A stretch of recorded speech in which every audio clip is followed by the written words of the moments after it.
Hello. Right, this is IP65 from, actually no, this is Ws2811 from BTF Lighting, rated IP65. And the problem I was having is I was getting condensation between the diffuser and the strips, and then it was settling in the bottom here and getting these little bits on the back were getting damp even though it's stuck down. Right, so my solution to this is to take some clear sealer. If you're in the UK, this is Saudal Fix-All crystal, super clear, and it is, I can confirm, extremely clear.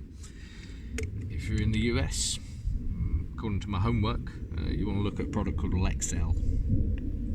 Alright, so all I'm going to do is run a bead of this along the back.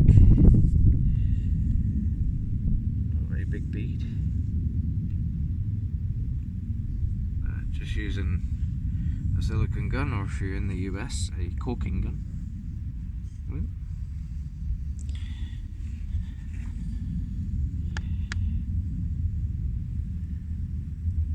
Obviously it's off camera, but I don't have a cameraman.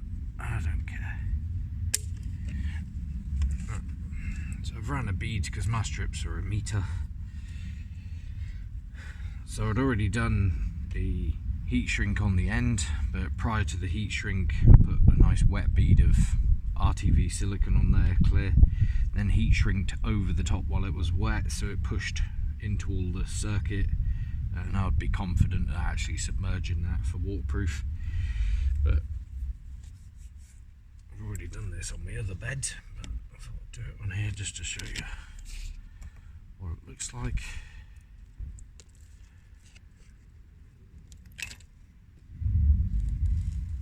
So I'm going to place that in there and squish it in. Oh, have a cloth handy. I've done this on the other flower beds. This bit gets pretty bloody messy.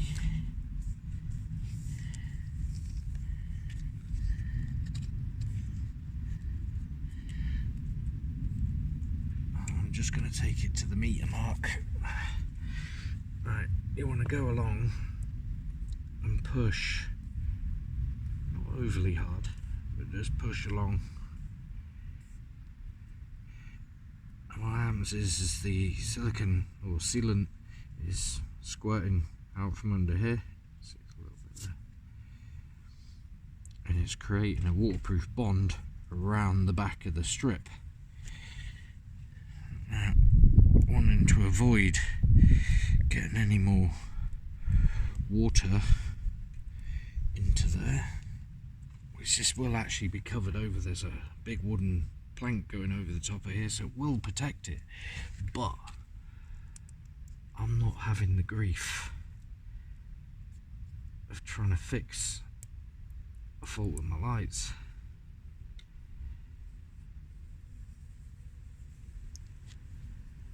Once that timber's fitted on the top, I am not going there. So now it's in, run a neat little bead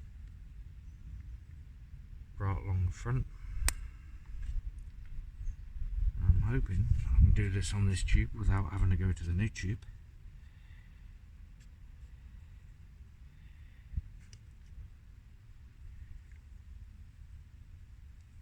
There we go.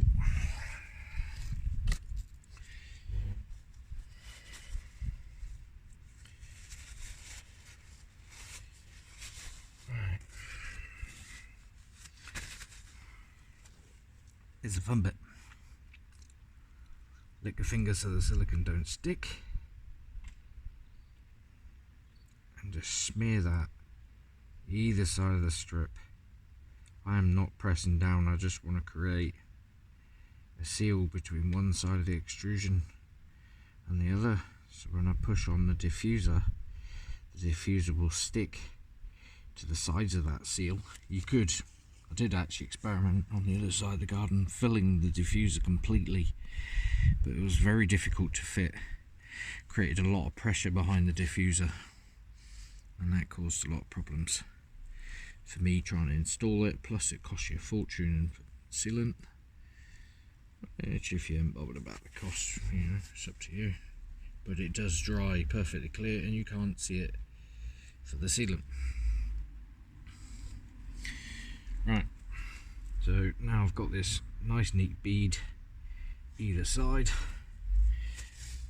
Clean the tip off. What I want to do is just at the end where it's open, just put a little extra blob on the top. So when I put the diffuser on, the extra blob seals the ends of the diffuser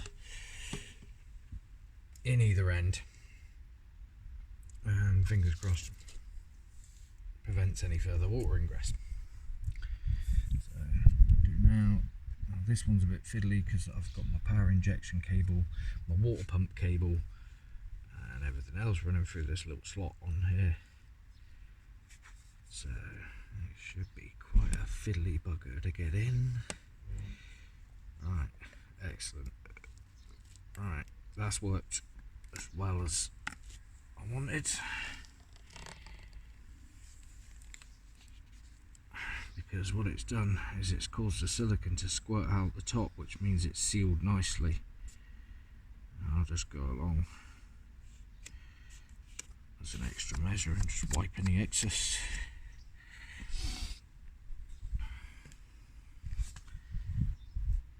And give that a chance to dry, and then peel the little, still got the film on the front of here, I'll peel that off once it's had a chance to dry. But yeah, thank you. Bye bye.